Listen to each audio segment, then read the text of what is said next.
Good morning, everybody. Welcome to another episode of Hawk Blogger Mornings. I am Brian Nemhauser. You can find me on Twitter and Instagram at Hawk Blogger. And today, for the second time, hopefully working live for everybody across all platforms, we finally get to bring you the Mike Sando Show. Mike, man, how are you doing on this Friday morning? It's great to know that I wasn't canceled after one episode. So we'll try this again. And we've agreed that if there's any kind of a technical difficulty, which you've never had before, that I could be the common denominator. But I don't think so. I think we're good to No, go. I think it was a one-time thing. I'm seeing all green check marks, and I think you correctly diagnosed it last time. There was such an influx of demand to Yeah, watch the show. It just brought down yeah. the whole internet for that period of time. It's the Man, early so days of the Seahawk Insider blog, is what it is. It was just the traffic was crashing it. So yeah. I wouldn't be surprised if that really happened. I mean, like that was like a big deal back then. So for the '05 draft, I remember this. It was going to be just for the draft, and we did the Seahawk Insider blog. I think traffic was so different probably then. I think it did something like 10,000, views or something the first day without it being announced. But that was like that really caught their attention, like because there was no buildup to it. So it Uh-huh. showed there's a demand. So there was at least some demand, but that number, I don't know that that's a huge number, but we Well, took it at the yeah, the time. We were numbers happy. weren't necessarily the thing, but I wouldn't be surprised if just from a as a tech guy, the servers and being able to keep up with demand when they're not expecting it, I wouldn't have Not been ready. surprised back then. It was a little Yeah. bit more rigid, fragile. Yeah. So Mike, I mean, last time we talked to you, you're coming back from Kansas. You're in Kansas City, and you're on your way back. Talk to us about like what's your typical week. You stay local, I think, right? And then Yeah. like what's your typical week? Yeah, we've had a couple promotional events. I'm actually going to be at the New England Jets Thursday night or two. But typically for me, I'll start with I I can start with Sunday because that's really my biggest day. That's when I put together the Pick Six column for the Athletic that comes out on Monday. And so a Sunday for me is in the office at 6 a.m. and I have about a 4 hour period before the 10 a.m. Pacific time games to take what I've really gathered throughout the week, the reporting, the things I've been thinking about, and hopefully get a little bit of things written that'll be evergreen that maybe aren't super dependent on an outcome. I think this last week I had an item on Deion Sanders because a year ago we had written about him and people were excited about him as a potential NFL coach, and I thought it would be interesting to have some updated takes. So with a column that big, you can't write it all at 10 p.m. on Sunday night. So I'll be in there 6 a.m. and usually I'll file that thing. We'll finish the editing sometimes at 1 a.m. So that's really my big marathon day where you're watching as many games as you can. I'm on the phone. Um, I'm trying to make sense of games that you can't always watch them all, right? And you're not listening to the Hmm. broadcast of every single game. So there's some challenges because if you're writing about the Browns, the people that are following the Browns watched the whole thing and they rewound it, right? They had more time to do it. So there's a little bit for me. I'm probably sometimes a little bit broader themes. I'm more interested in the broader themes of the league. I'm not into, I don't really, I mean, unless it was super important, I don't care if they were running quarters coverage. Yeah. To me, that's Yeah. interesting if like Pete Carroll has always run cover three and now we're doing something different this week. And what does it mean? But the super fine detailed stuff isn't me as much. I'm more on big decision making and trends and that sort of thing. So that's Sunday, and then Monday for me is kind of a take a deep breath a little bit. I start thinking about my Thursday column, and so by Tuesday, Wednesday, I'm really writing that and getting organized too. Of like, what do I think I'm going to write about in the pick six for next week? Are there some things that I'm interested in? Let's look at the matchups. And so then I'll have some phone calls around the league, and I watch the press conferences of the coaches. I like to do that, just to get a feel. What's the tenor? Are there some tidbits? That sort of a thing. And by the time I get to my column in Wednesday night for Thursday, Thursday and Friday to me are kind of my favorite days of the week because the hay is a little bit in the barn for this week, and now I'm starting to get excited and nervous about what I'm going to do for Monday. Like, do I have a topic? I'm going out to dinner tonight with my wife and son and my son's fiance. can I get to a point today where I'm not like thinking about what I'm doing Monday during the meal, right? Hmm. Like that's a little bit of like it starts you start feeling Sunday in an exciting way, but sometimes you're like, I don't know what I'm doing this week. I don't have something I'm totally passionate about yet. And so sometimes you get into Sunday for me, and I work Saturday too is a big day to get organized, but Sunday for me is a little nerve wracking in a good, invigorating way, but a little nerve wracking. Do you have like a group, like you obviously are talking with folks in the Mhm. front office, you're talking with people across the Yeah. league. Do you have like group chats that you're just kind of checking in on? Are you checking in individually with folks on a regular basis? Is that more occasional? I'm Yeah. kind of curious how you stay in touch with folks across the league. Yeah, so some of that just depends on the tempo of their week. You can look and see, when their game is, who they played, what happened last week. Are they looking for a quarterback this week? And everything's in chaos, right? So Hmm.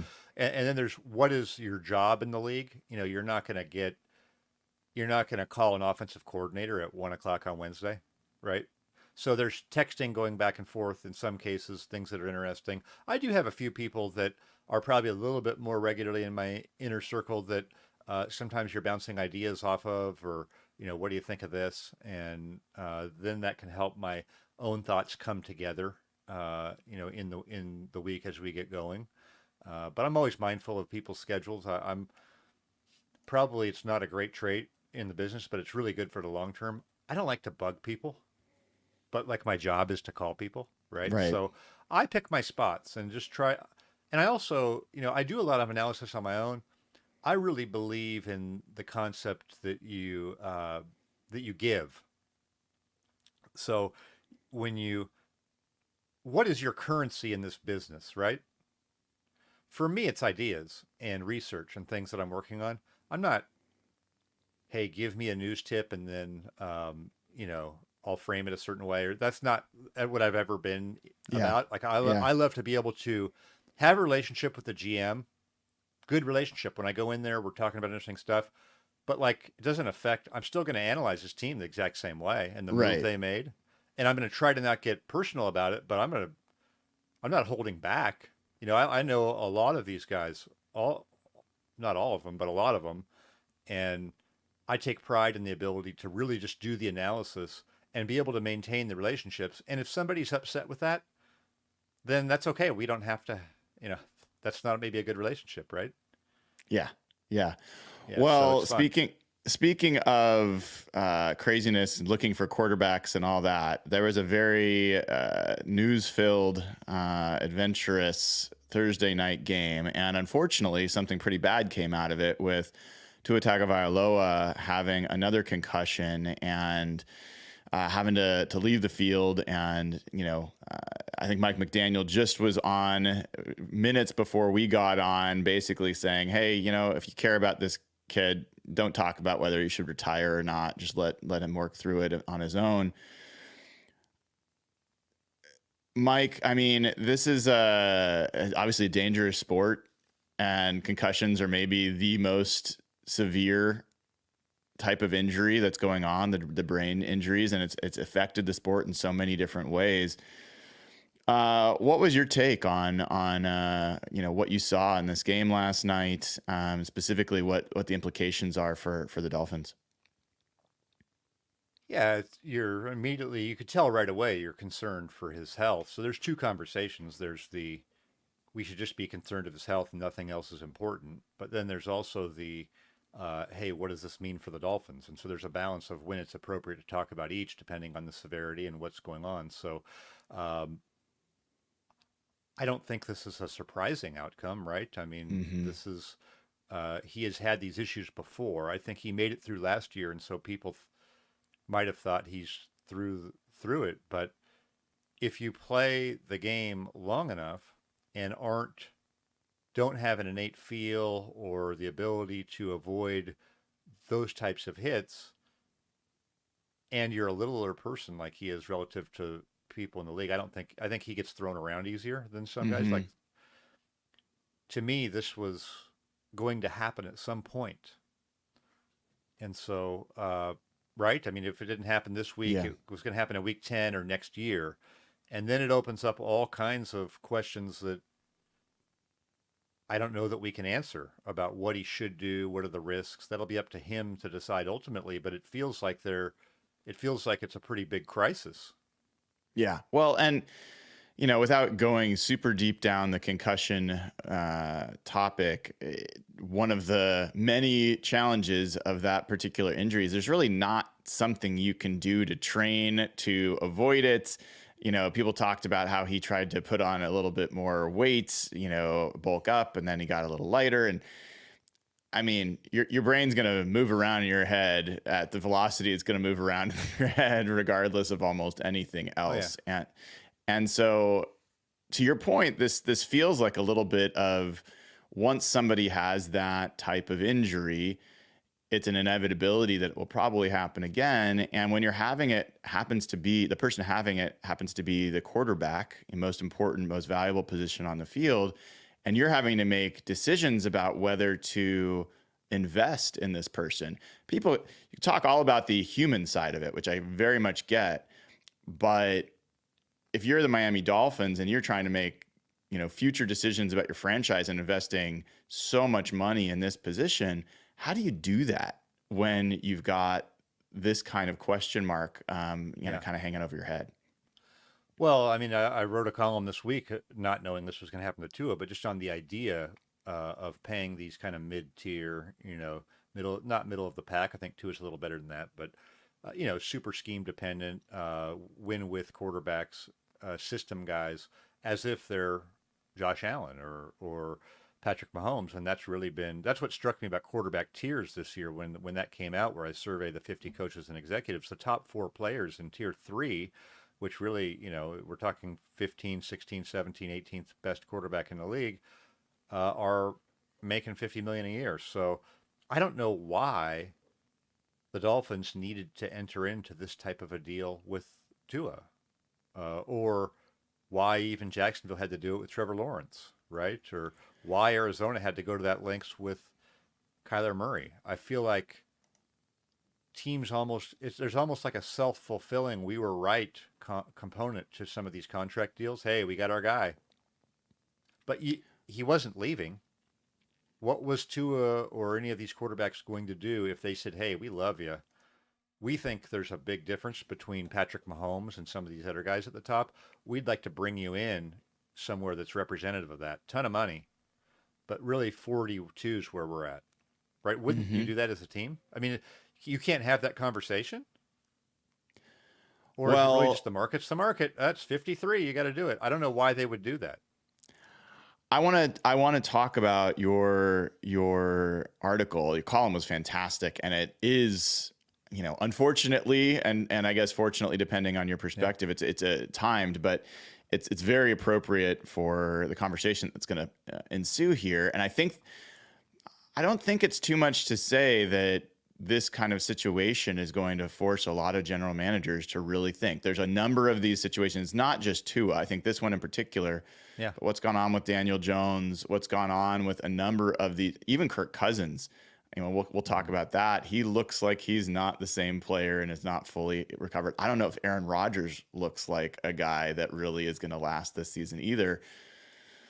So, but let's talk before we move on to the broader themed thing, which I think both of us are more Yeah. interested in. Let's talk about the Dolphins. Like, what do you do here? You know, I think they would have been in a lot better spot if Mike White was there. But not Mike White's on the Bills now, I believe. He was their backup last year, and I thought that would have been interesting to see if he got a chance to play last year, because I thought he was a pretty good backup quarterback. We could see what they would be able to do, and maybe they have to change the offense some, but maybe they could have kept it going.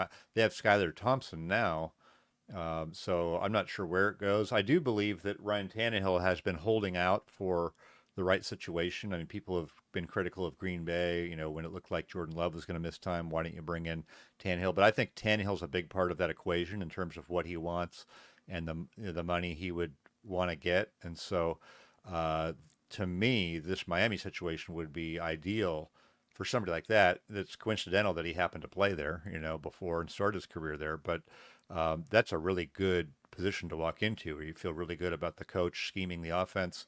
There's obviously really good weapons, um, and I don't think you have to be an amazing quarterback to do well in that system. So I think that would be what I would be looking at if I were them, depending on what's going to happen with Tua. I mean, maybe, maybe he's going to be okay quicker. Yeah, and they also limped out of there. Teron Armstead, their left tackle, couldn't finish the game. He looked hurt. Their left guard, I think, also was hurt in that game. Yeah. That defense got absolutely run over. Christian Wilkins not being there anymore is looking like that's going to be a challenge for this team defensively. This Dolphins franchise kind of came into the year hoping that they were in the fringe Super Bowl contention status. That's looking, I mean, even if you took the Tua thing out of it, which obviously you can't, that's huge. I don't know that this Dolphins team with Tua was looking like it was going to come close to fulfilling its potential. Yeah, I think they had a tough off season. They lost players you would normally want to keep. And Christian Wilkins was at the top of that list. So I'm with you. I was interested in the game because of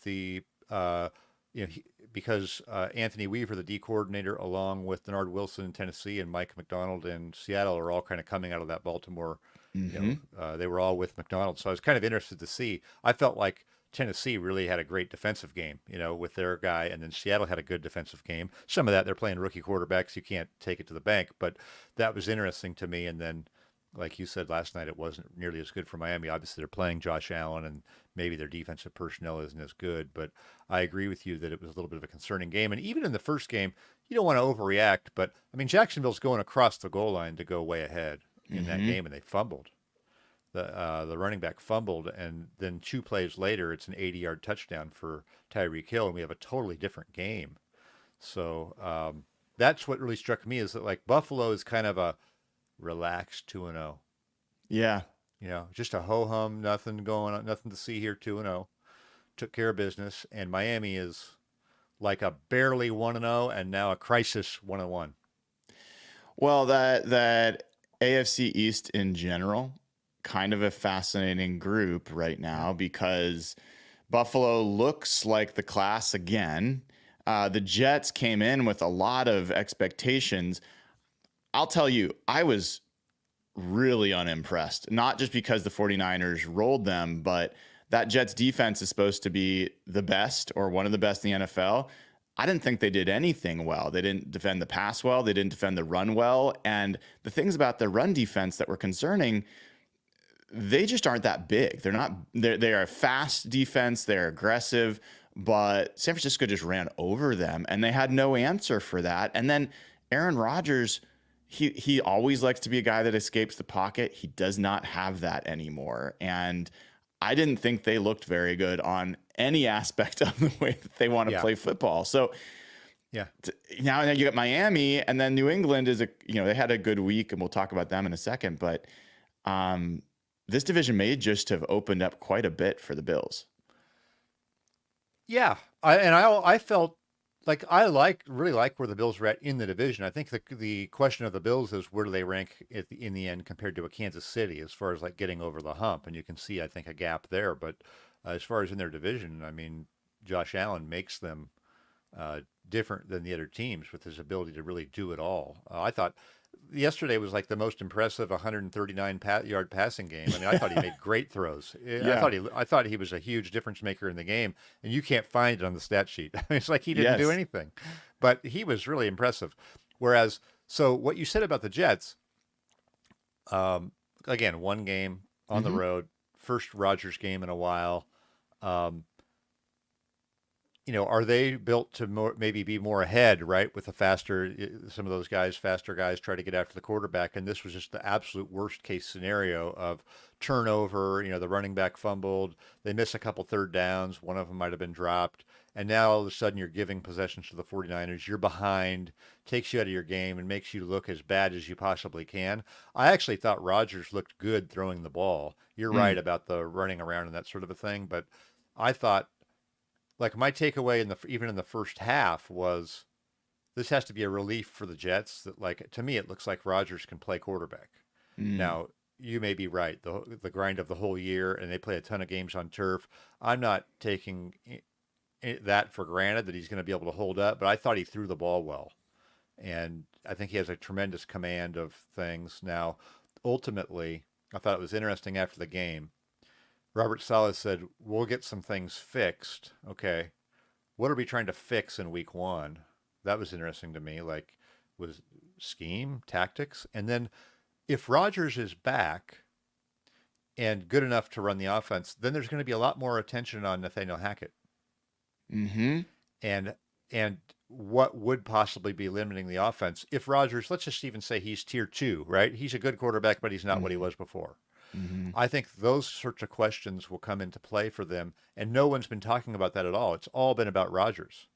But are there any other things, coaching scheme, that are limiting them? None of that's really been on the table for them because all anyone cared about was Aaron Rodgers. But if he's back and decent, then we're going to look at all these other things. And that could be interesting for them because I don't know you feel great about that offensively.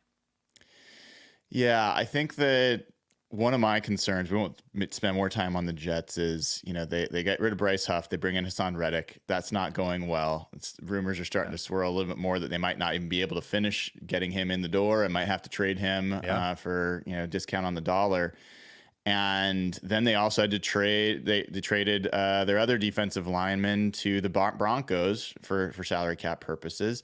And I think a quiet part of what happened there is they started to thin out on one of the key parts of that defense. Yeah. And if that defense isn't elite, I have questions about that team. So let's shift gears. I want to talk about this article you wrote because it was really, obviously, as all of your columns are, it was great. You went in and wrote about the fact that it used to be, so you do your quarterback tiers article, right? Yeah. And rank quarterbacks, a quarterback that you win because of versus that you win with, and other tiers as well. It used to be that tier 1 and tier 2 were the guys that got the big payday, with Kirk Cousins being the only outlier. But now you've got the Trevor Lawrences, you've got the Tuas, you've got Kirk Cousins still, you got Daniel Jones. What are you hearing from GMs? Are they starting to reconsider this? Because you've also got Geno Smith seemingly signed to the only logical quarterback deal for mid-tier quarterbacks out there. Yeah, I think some of it talks about a little bit of the strength of your organization. I think the Seahawks, have a long tenured general manager, and they have felt more comfortable than some others of not going, overboard with the contract. Also, though, they didn't draft Geno Smith 5th overall. Mm-hmm. So some of these other quarterbacks get drafted early, and then if you don't do a deal with them, you're kind of saying we missed, or you're even internally think if you were with the Dolphins, if you were Chris Greer or Mike McDonald, and you kind of thought Tua was okay but not that great, do you go to the owner and say, hey, he's not really all that, we think he's good, and then are they like, well, we drafted him over Justin Herbert, right? I mean, isn't he? We scored 30 points a game, right? So sometimes I almost think it's easier for these teams to just sign, hey, we got our guy, and sign him. It doesn't make sense to me. It does not make sense to me. But I think there's a number of factors like that that come into play. And if you're the Dolphins, your whole program has been built on saying how great Tua is. So what are you going to do? Draw a line in the sand and say you're really not that great? So there's an angle to this, Mike, that I want to test with you. So I have a pretty strong perspective that quarterback first roster building is flawed and is really making your life difficult.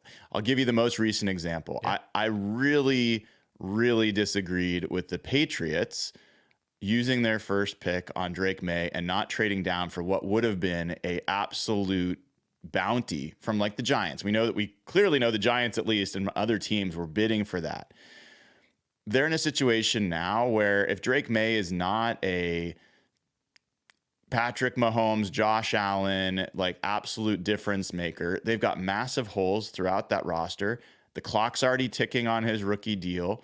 And I think it just gives you a lot less bites to the apple. And so when I look at other examples of this, Trevor Lawrence, Justin Herbert, I can keep going on down the Yeah. line. Yeah. I was actually looking at this. Bryce Young. There's some that work, but for the most part, I look back at a list and I can go through some others. If you go quarterback first, as opposed to building out your roster first, the way the 49ers have done, the way that the Eagles have done, and then they fill in the way the Seahawks did back in the LOB days, that is a much more durable way to go. And so I'm curious what your thoughts are on that. Yeah. Well, think though, like for the 49ers, they stumbled into Purdy. They were trying to get Kirk Cousins and do all these other things at the position, invest heavily in a top 5 pick. So they got a guy, but it's hard to say that getting Purdy was their plan, right? The Seahawks went and signed. The Seahawks threw darts at it. I mean, they were, Charlie Whitehurst. They brought in Matt Flynn. They sort of stayed open-minded to, hey, let's just keep getting a guy, and then they also then were able to benefit from the cheaper contract on the quarterback for a while. I think that's still a huge draw to having a young quarterback, and to me, all the more reason why not to,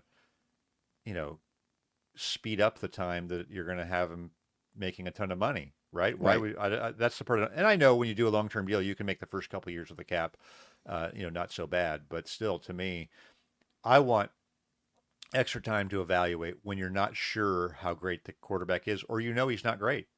Now on the Patriots, I agree. I felt like, now a counter to that is, okay, name a time when somebody traded down and got a good quarterback.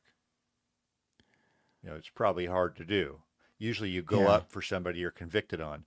And if you're convicted on somebody in the top 5, if they're truly convicted on Drake May, it's hard to make the case for not taking him, right? If that was their true conviction on him, other than we're going to sit here in on the internet and say it's better to just take a lot of swings. At a certain point, you do need to make an evaluation. I felt like there was enough split evaluations on Drake May to make it a perfect chance to not do it, right? To not take him and just, I would take Penix or JJ McCarthy or whatever and probably feel just as good, right? Well, and you're bringing a guy into a situation where you have no receivers to speak of. Your offensive line's a mess, to the point where you're not even comfortable starting him to start the season because you don't want him to have that shell shock that we've seen from other quarterbacks. Yeah. And so you also then, Mike, you're taking a year potentially of this guy's development of that rookie deal. And yes, he's developing. Jordan Love clearly has been able to develop, but he was able to sit behind somebody. They had built out the rest of that roster, and Jordan Love entered one of the most talented, complete rosters in the NFL. And so, even the Seahawks, they had the rest of the roster filled out. The 49ers did try to get Trey Lance early in. They did, but that was like the last piece. They already had built out the defensive line. They had a monster defense. Yeah. They had some of the offensive linemen. So this to me, I think, is something that a lot of teams get backwards, and they speed up their clock. Well, how long do you have on the job? How long do you have on the job? That's the thing. So if you've got a billionaire owner who in his line of work is used to responding to Wall Street and having to change somebody tomorrow, right? You're making changes quickly, and now you hired somebody who told you in the interview we can be successful relatively quickly, or maybe there's an expectation of that. You get a quarterback, you don't maybe have the chance to say, not our guy, let's wait a couple of years, right? Because you got to really win in a lot of these places in your first 2 to 3 years to even get to keep going in the role. So you don't fight it sometimes, and you say, you know what, our goal is, how can we win with Daniel Jones? Because really, he's going to be our guy. We don't have to. We're not getting 2 more swings. They drafted this guy in the top of the draft, and then our first year we go to the playoffs with him. We've got to, it's a different feeling internally than it is on the outside. Where you and me, I've been covering the league for 27 years. A quarterback decision never made me have to change jobs. Yeah. Right? Yes. A column I wrote never was like, you needed to get that. It's a totally different industry with way different pressures. And so we look at it from what's the smartest strategic way to handle this situation long term. And that is not the luxury that people in buildings have when David Tepper's coming down the hallway to ask what we were doing on third down. Mike, we are pushing up against it. I'm going to lose. I'm going to have trouble not losing track of time here. I know you got to run. Do you have a moment to talk Yeah, about the Seahawks Patriots before you let's do go? it. What thoughts you have on what you saw from those teams in the first week and what you expect in this game coming up this weekend? Well, if Seattle has, is similarly offensively early, then they could be in a similar type of game like they were with Hmm. Denver. I thought New England did a great job of sort of playing the perfect underdog game against the Bengals, who probably were a little unsuspecting, but they shortened the game to 8 possessions for Joe Burrow. And, it went perfectly, right? I don't think that's a formula for going 10-7 this year for New England. But in any one game situation, you might beat the Bengals. So I would hat tip to them. I think it surely probably got Seattle's attention. I Hmm. think the Seahawks have to feel very good about how they played defensively in the first game, even though it's Bo Nix or whatever. It doesn't matter. You're going to get Jacoby Brissett, so you should expect similar defense, right? Should keep them in the game, have a good defensive game. I'm more interested in how does this thing evolve offensively. I thought it was a good thing that they changed up their running game in the third quarter and got it going, but now we've got Kenneth Walker banged up. And then I want to see how they start offensively. Can they be better than that? Are there still some issues on the offensive line there? Maybe at 2 to 3 spots that, that could be a factor against a tough defense.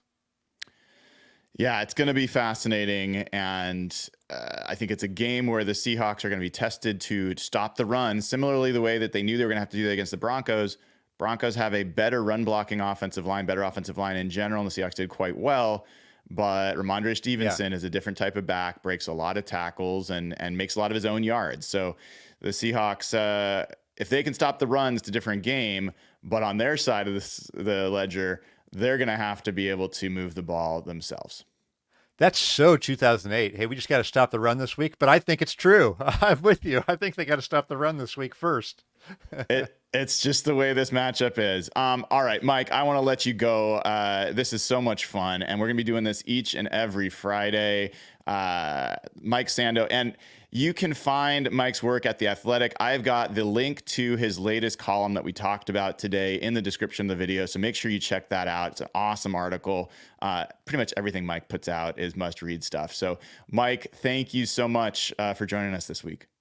Thank you. It's fun. The time does fly. It does. All right. That was Mike Sando of The Athletic, best in the biz, and super excited to have him on each and every Friday during the season for the Mike Sando Show. A lot of stuff there that I want to kind of follow up on as we continue the hour here for Hawk Blogger Mornings. Um, you know, the news out of Miami is huge. Obviously, I think it's huge mostly because of the human side, and you've got a person whose career may be over and may have issues beyond his career being over. And so certainly it was awful to see that last night. And I couldn't help but just think like, man, slide feet first, dude, come on. But it happened. And so the Dolphins are going to be in a little bit of disarray. We'll see what happens there. Obviously the Seahawks next opponent after the Patriots, and they have a little bit of a longer week since they had a Thursday night football game. They're going to have to really figure something out. I don't think their backup quarterback is a logical person to start in that game. Maybe I'm wrong. Maybe they will do it anyway. But if I look at some of the Dolphins injury situations, I'm scrolling through to see if there's any news on the other injuries, but it's a completely different game than it was 12 hours ago. I mean, honestly, and that's what happens in the NFL. Game by game, things change and your expectations change per game. And so the Seahawks have, as much as you want to be graceful about the fact that you don't celebrate anything terrible happening to anybody, period, from a Seahawks prospects perspective, they have a pretty big opportunity. They already were going to have a big opportunity to start the season strong. They're now going to be favored in their first 3 games of the season. That was not the Dolphins were the favorites by 1.5 going into the game last night. If I go and find what the odds are right now, I would bet that those odds have flipped, and probably flipped substantially for that game against the Seahawks. Let me see. Yes. No, actually, what I'm still seeing, at least on this latest thing, is the Dolphins favored by a point. That must be old. I cannot imagine the Dolphins would still be favored. But in any event, it really changes things. And then the Bills, I felt like, played a fine game. I thought that game said so much more about the Dolphins than it did about the Bills. Tua, before he was hurt, had ended up with 3 interceptions. At least one of them wasn't really his fault. Bounced off one of his players into the Bills' hands. His arm strength is not impressive. He's trying to throw it out of bounds on one pressure, didn't get it there, pick 6. I thought that their offensive line was just not good, and then got worse when it got injured. And that defense looks really bad. And so, yes, the Bills rolled in that game. I didn't come away super impressed with the Bills. So we'll see, but I'm still not convinced the Bills are a Titan. I think they are a good team. I think they're going to win that division going away. But that game, they're coming to Seattle a few weeks from now. I'm keeping an eye on that team as well. And then the other part of that conversation with Mike about the quarterback stuff. Let me like go through, a little bit more on my perspective there. I look at this and say, okay, if you talk about the top paid quarterbacks in the game right now, number 1 in the NFL is Dak Prescott. Never really been a playoff quarterback. He's 31 years old. Joe Burrow has made it to 1 Super Bowl, and he's an example of a team that went quarterback first that I'd say had success. They didn't have the ultimate success, but they did get to a Super Bowl in his second season. Now, haven't looked that good since, but that's it. I got to give him credit there. Jordan Love is the 3rd highest paid quarterback, and he's, I don't think there's any problem with that, but he was not drafted early, super early. He was drafted in the late part of the 1st round, and he sat for a few years, and they build the roster around him. So that was not a quarterback first build. And I think it gives them an opportunity to say, yeah, that's a logical place to now invest because we've built the team around him and he's proven that he's worth it. I still drafting him in the 1st round. It did take a couple years off their opportunity to make that decision. There are still questions about Jordan Love. He did not look fantastic in that game against the Eagles, to my eye. And he's still got to prove it, even though he had such a great end of last year. Trevor Lawrence is the 4th highest paid quarterback. There's no number that you can show me that Trevor Lawrence is a better quarterback than Geno Smith, other than the fact that he's 25. That's a big number, but that's not on the field performance. And this guy is making, $55 million a year. He's making $30 million a year more than Geno Smith. Tua Tagovailoa is 5th on that list. We just talked about him. Jared Goff is 6th. Justin Herbert 7th. Justin Herbert, again, quarterback first, paying him a lot of money. They've now having to rebuild again the roster. And then you go Lamar Jackson, Jalen Hurts, Kyler Murray. A quarterback first approach. And I get it when you have the number 1 overall pick, and if the best player is a quarterback, you got to take him. That is my exception to the rule. You're not going to pass on, Caleb Williams because you don't want to do a quarterback first rebuild. You're not going to pass on Andrew Luck. But I'll tell you this. I'm glad to not be the Cardinals. I'm glad to not have Kyler Murray being the guy taking up elite quarterback money on my roster when I just don't think that's who he is. I don't think that's who he will ever be. And so I go back through and I mean, Daniel Jones. I'm going through these. Bryce Young, we'll see how that works out. We talked about Trevor Lawrence, Zach Wilson, Justin Fields for the Bears, drafted 11th overall. You could argue Mac Jones in New England was a quarterback first attempt at a rebuild. Kyler Murray, Daniel Jones. I cannot believe Dwayne Haskins was drafted in the 15th spot in the first round by the Commanders. Sam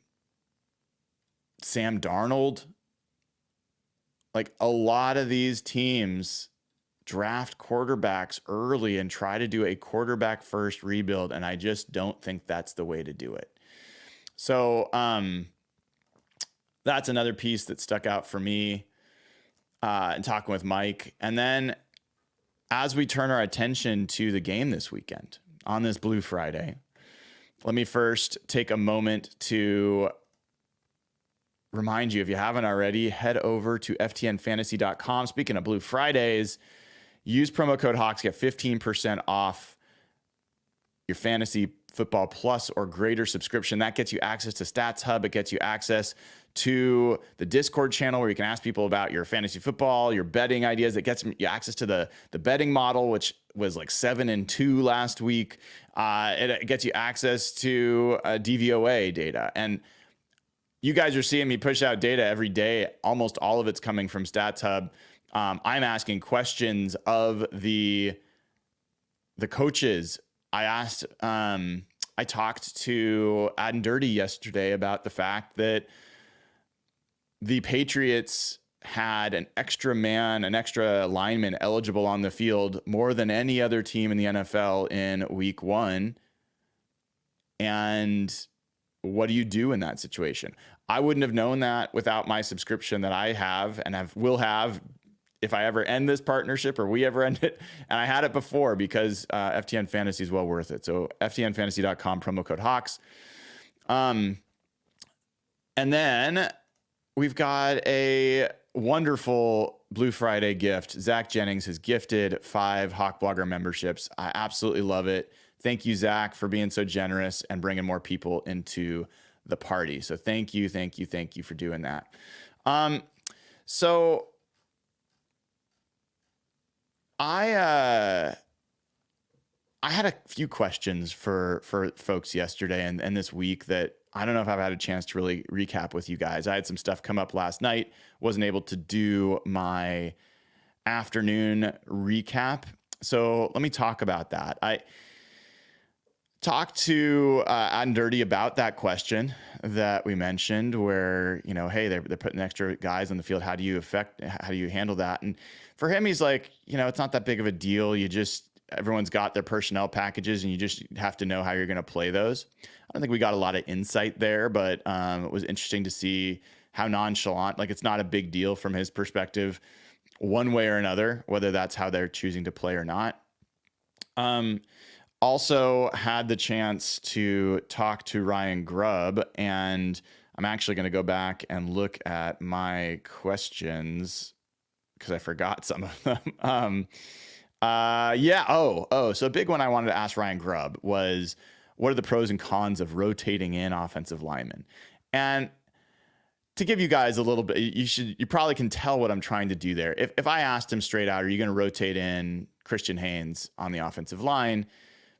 They're not going to tell you. I mean, they're just not. And so I want to try to get a little bit to their mindset and how they think about those things, so we can kind of piece the puzzle pieces together and come up with a higher degree of confidence about whether or not they'll do something like that.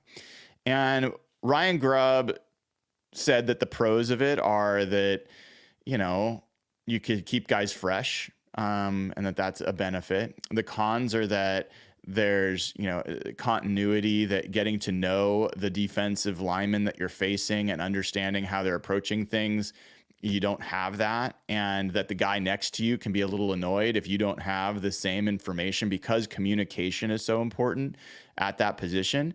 I followed up and asked him, like, why why is it that you rotate at pretty much every other position on the football field, but you don't do that on the offensive line? Not him specifically, but just in football. And he said that's a good question and fair question. And his perspective is the big reason is that's a unit where everybody has to work as one. It cannot be an individual player doing his job or 4 individual players or 3 individual players doing their job. Everybody has to work in unison. And so having that group kind of alternate makes that harder. It makes it harder to achieve that kind of unison that I think they're looking for. So I found that interesting. He did talk about the fact that he has rotated players in the past. Don't know if that's something that he's like. Greg Bell followed up. Are you planning to do you do something like that? I don't think he answered Greg's question directly. I don't think that it's clear that they're planning on doing any rotation. Is my bottom line. I don't think that that's clear. I didn't get any tells to me that give me an indication one way or another. And then what else? When I asked Dirty, asked him about Ramondre Stevenson, about being a guy that's broken all these tackles, and he just said, look, we've got to bring the whole team. We've got to square up. And that actually related a little bit to another FTN related question I asked Mike McDonald earlier this week, which was, I saw that the Patriots had run more inside zone. 44% of their run plays were inside zone than any team in the NFL last week. And how do you approach that? And Mike McDonald answered that with, basically saying he doesn't think that they're going to stick with the same run approach, that it was partly the way the Bengals front was playing them. But for an answer to another question, he just talked about that there's similarities between how the Patriots and the Seahawks kind of approach run defense, and that they kind of have a run wall. They try to really be stout inside and then have guys on the edge set the edge.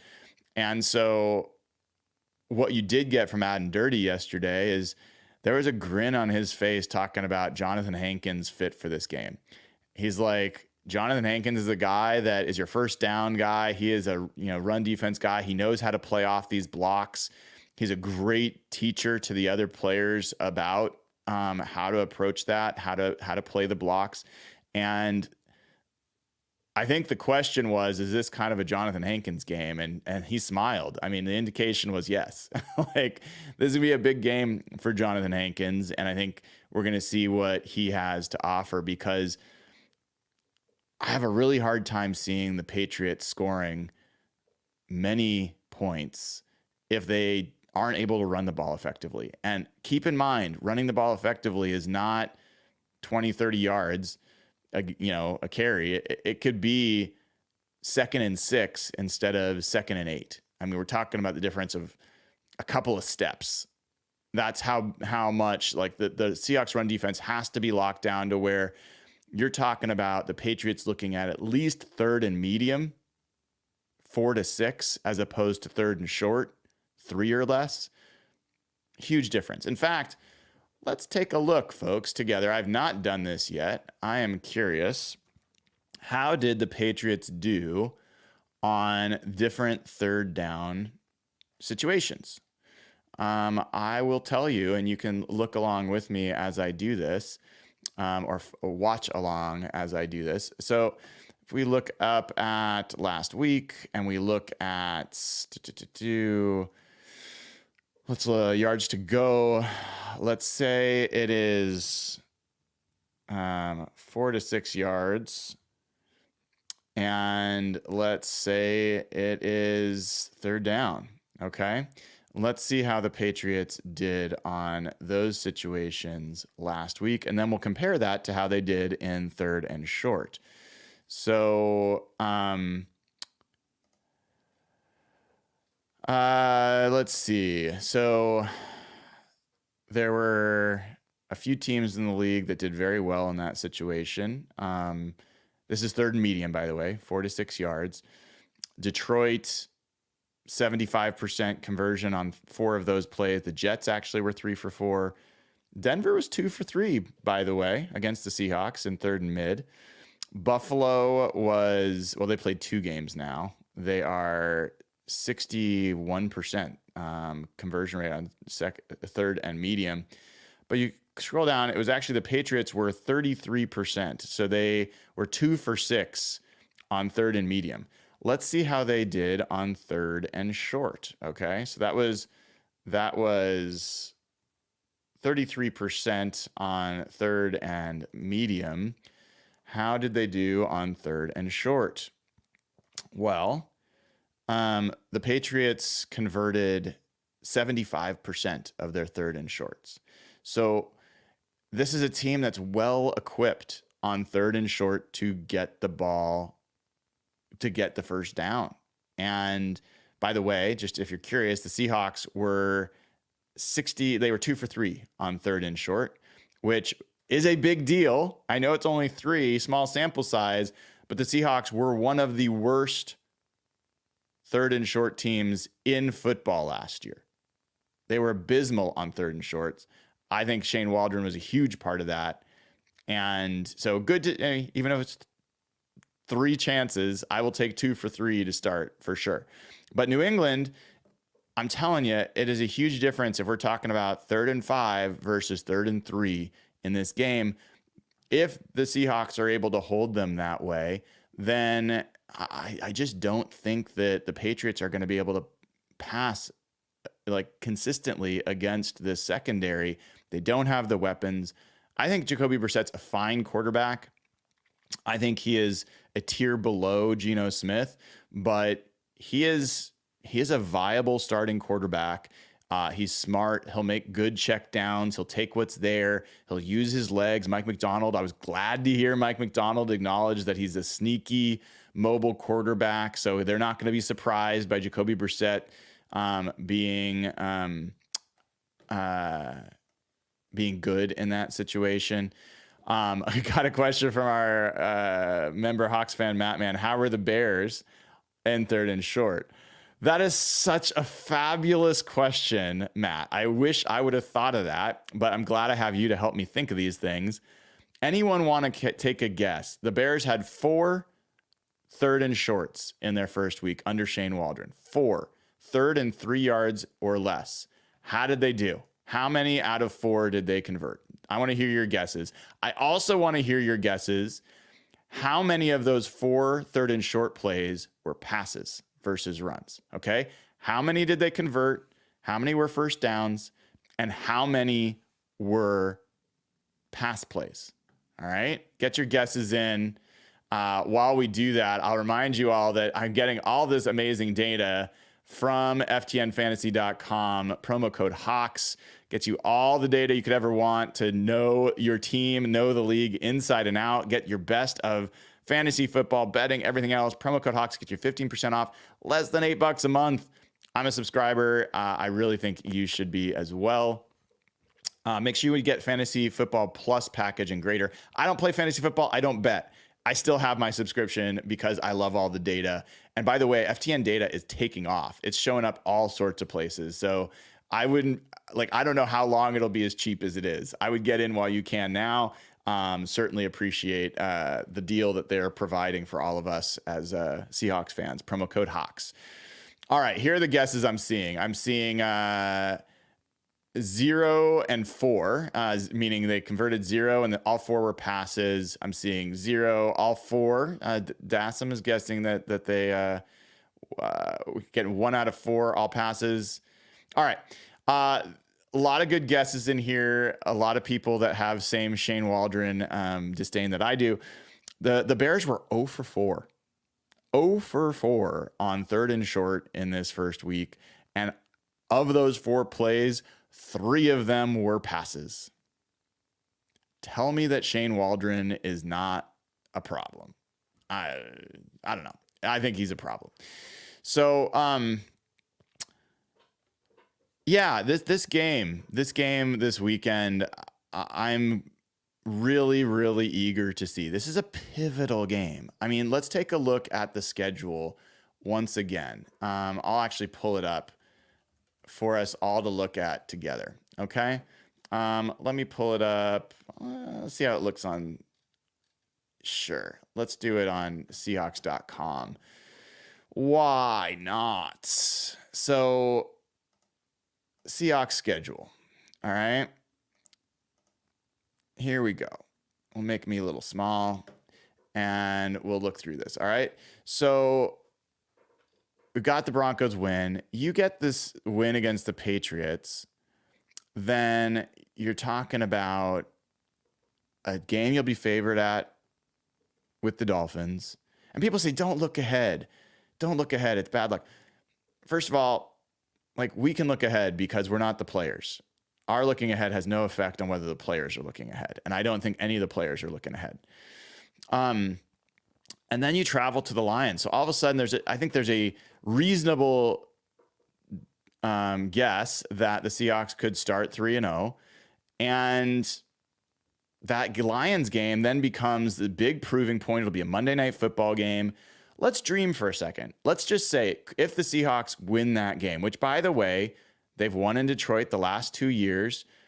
I think you could make the case this team is better than the teams that they've brought in there last years. I think the Lions are also better, but I don't think it's crazy to say that let's just dream that they win that game. That gets you to 4-0. Then you got the Giants at home. They'll be favored in that game. There's a really fair expectation here that you would be 5-0. And by the way, what happens after week 4? After week 4, your PUP players can come off PUP. I expect Abe Lucas to be one of those guys. I looked this up. You cannot start practicing on PUP until you come off PUP. So it's not like he could start practicing, next week and then be available, to come off week 5. He will start practicing if he's coming off PUP after week 4. And I think it's unlikely he would play against the Giants, but there's a chance that he could be available to play a Thursday night game. It would be less than 2 weeks of full prep, but there's a chance that you could have Abe Lucas available for what would be a Thursday night home game against the 49ers. And I don't think it is crazy. I'm not saying it's going to happen. I don't think it's crazy that the Seahawks are going to potentially enter that game against the 49ers at home 5-0. And if they do, we'll see. I mean, the 49ers will be favored. We'll see how it's going for them between now and then. They played a much better game than I would have hoped they played in that first game of the season. Their defense specifically was better than I hoped it would be. And they may have Dre Greenlaw back by then as well. We'll see if he's a step forward for them. I thought Leonard Floyd played better than I would have hoped. I thought Malik Collins played better than I would have hoped. In general, the run defense was better than I would have hoped. So I would also say the offense was not as good. I think they obviously ran the ball very effectively. But if you hearken back to, yes, I said hearken, back to the opening game against the Steelers last year on the road, 49ers just boat raced the Steelers. This wasn't that. This was not that level of play from the 49ers, but we'll see. I think the 49ers have they might be better on defense than I expected. So we'll acknowledge that. We'll see about how they do on offense. They did that without Christian McCaffrey. Have to check and see how he's going to be going forward. But we'll see. This could be a huge matchup. I mean, it's going to be a huge matchup either way. But, after that, then you travel for a 10 a.m. game to the Falcons. The Falcons may not be as good as I thought. The video I'm seeing of Kirk Cousins out there, man, this guy does not look like he doesn't look like he's got it. But I think it's too early to call that a bad team, but it may not be as good as I thought it was. That becomes I would say this. I think I'm more bullish on that game being a victory than I was before the season. The Bills, that's at home, and we'll see. I think the Bills, Josh Allen is fantastic. They've got some people that can make plays. You saw what they did to the Dolphins offensive line that was in disarray. We'll see how the Seahawks are doing by that point on the offensive line. I think my expectations are roughly the same in that game as they were when the season started. The Rams are in massive disarray with the injuries that they're facing, and who knows how long that's going to last. They've actually already used 7 of their IR spots, and I think you only get to use 8 all year. So they can only put one more player on IR designated to return, and then after that, they can't put anyone on IR without ending their season. So the Rams are in a pickle, really facing a lot of adversity on the health front. Then you get your bye. Then you go to the 49ers.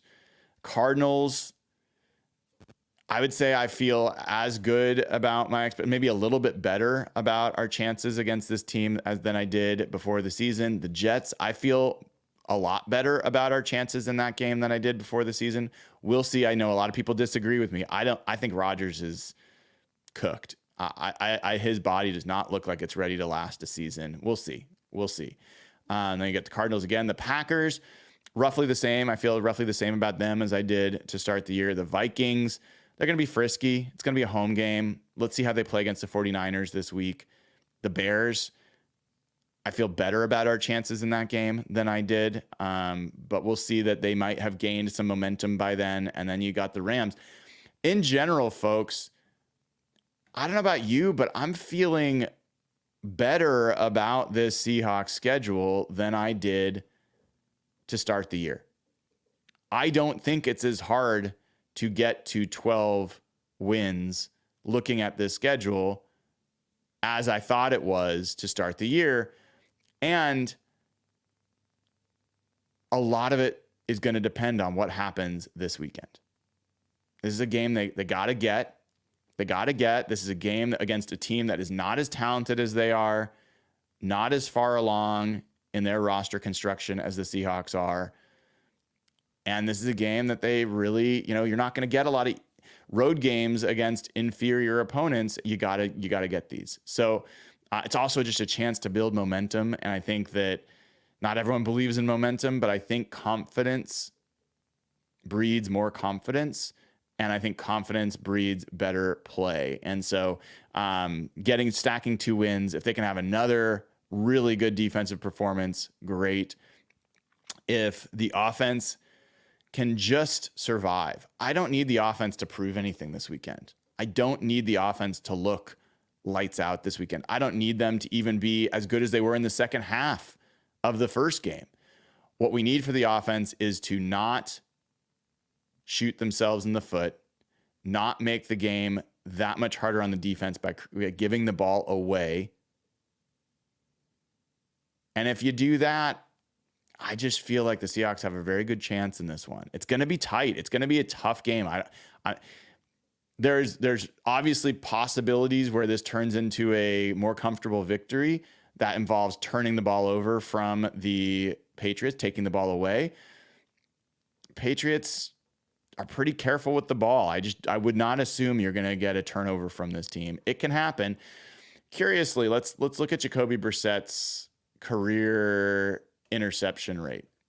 I don't know it, so I do want to know it. If I look at his career numbers, he's got a 1.4 career interception rate. The guy has not turned the ball over. Like, throughout his career, he does not throw interceptions. He has got a career 51-23 touchdown interception rate. The reason he does not have a big contract somewhere is because his touchdown rate is only 3.1. That's not good. Like, you want your touchdown rate to be like 6 is like elite. To give you an idea, like, where does Geno Smith fall on those numbers? You look at Geno Smith. He had in 2022, he had a 5.2 touchdown rate. Like, that's Pro Bowl level. If you get up to like 6, that is exceptional. Geno had a 1.8% interception rate in 2023 and 1.9 in 2022. So essentially, Geno Smith they throw roughly the same percentage of interceptions. Geno's had a lot more volume, but Geno's thrown significantly more touchdowns. In fact, Geno Smith's thrown 50 touchdowns in his last 2 seasons. Jacoby Brissett's thrown 51 in his full career over 9 years. So that's where Jacoby Brissett is not. Like, he's not the guy that's going to test you, but he's also not going to give it away. So all signs point to this just being a slug it out game. I'm guessing Kenneth Walker is not going to play. That's just a guess. No one's told me that. I'm guessing George Fant is not going to play. I'm guessing Pharaoh Brown is not going to play. He went from limited participant to out yesterday, limited on Wednesday to out on Thursday. That's not usually a good sign. See if anything changes today. But this is a game you just got to survive. You don't have a Uchenna Nwosu. You don't have, like, you're missing some guys. You just are. So golden opportunity. Let me make sure and thank Chris J, who just gifted 5 Hawk Blogger memberships. Man, thank you so much. If you are somebody who is getting one of these memberships, do what Chris did. Chris did not just give these randomly. Chris has said, just paying it forward. Keep up the good work, Brian. Somebody gifted him a membership. He gifted memberships to others. And that's how we keep bringing in more and more and more quality, kind, nice Seahawks fans into this group. Over 1,000 members now on YouTube. And by the way, Patreon is growing too. We've added I think 50 more people in the last few weeks. Really appreciate all the people that have been joining at patreon.com/hawkblogger. That community is where you get the Slack channel where you can continue these conversations even when we're not doing a live show. So really, really appreciate everybody who's helping support the show and make all this possible. So reminder on timing. So tomorrow morning, I will be doing a Seahawks Saturday with Jeff Simmons. I'm guessing we're going to try for 7 a.m. Pacific time because I got to get on the flight to Boston a little bit later in the morning. And then Sunday morning, I don't know what I'm going to do yet. I will probably try to put together some kind of, on the move pregame show. So keep an eye on, make sure you got the bell clicked to get notified when I go live, because I'm not exactly sure when I'm going to go live yet. I'm meeting some family back there for breakfast, and then, I'll probably head to the stadium and see if I can do a pregame show there somewhere. And then Monday, I'll be flying back, super early flight back from Boston. We'll delay the Robert Mays Mondays from Pagliacci Pizza. I had said it was going to be 2 p.m., but now Mike McDonald's going to be doing his press conference at 2 p.m. Monday, so I will be doing the Robert Mays show tentatively at 1 p.m. Pacific time Monday. That'll give me time to get landed, hopefully no delays, and then we'll go. But again, that could change depending on if anything happens with my travel. So just keep an eye on the YouTube channel. Make sure you got the subscription and the bell clicked to get notified when I go live. Lots of great content coming your way. I may go live this afternoon if we have more injury information or anything else comes out of the Mike McDonald press conference. But yeah, those are the big pieces. I think I may be writing an article. I feel like I want to write an article, but we just got to see if I've got enough time to make that happen and still do all the other things I got to get done. And then I do want to call out, thank you to Kane for reminding me. If you go to hawkblogger.com and click on, I think it's HB merch. I can't remember what I've got it. Let me go there myself. And I can even just show you guys. All right. Sure. So I wish I could get rid of this piece, but I will just share this. Okay. So if you go to hawkblogger.com and you click on HB merch in the top right, let me zoom in a little bit so you can see HB merch, then you get to go to the store.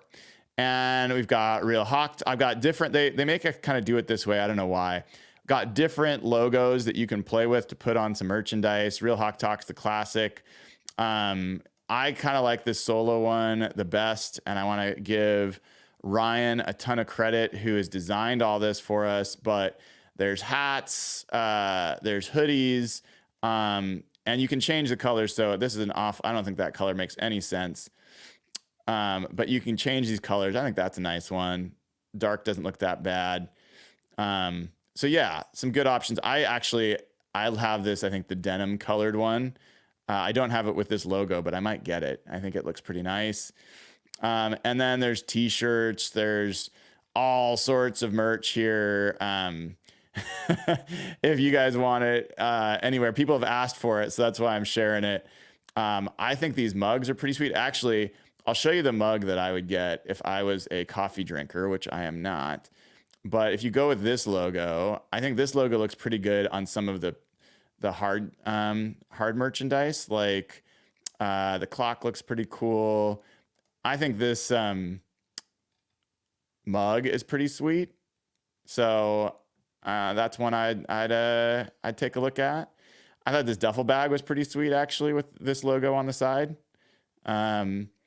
So you got some options there. If you want, there's also this logo. You're not going to see this anywhere else. I'm not going to use this most places, but I thought it looked pretty good. Ryan designed it. I think it looks pretty good on some of the merch. So if you're interested in getting like the full Hawk Blogger spell out, you can get that as well. So just head over to hawkblogger.com.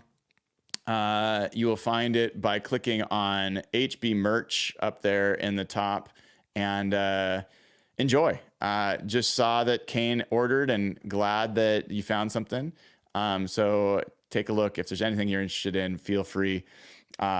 This is for you guys. So like, hopefully you guys are interested. If not, totally fine. But wanted to share because people have been asking about it. All right. I think that we will wrap there on this Blue Friday morning. Hopefully you guys all have a wonderful rest of your day. If you haven't already given the show a like and click subscribe, please do that. And then keep an eye out. We've got some great content coming up for you. I am Brian Nemhauser. You can find me on Instagram and Twitter. And by the way, make sure you follow on Instagram. We're closing in on 1,000 followers on Instagram, which would be a great to get there. Just takes a second to open up Instagram, look up Hawk Blogger, click follow, and I will see you all soon. I am Brian Nemhauser. This has been episode 173 of Hawk Blogger Mornings. Take care, y'all.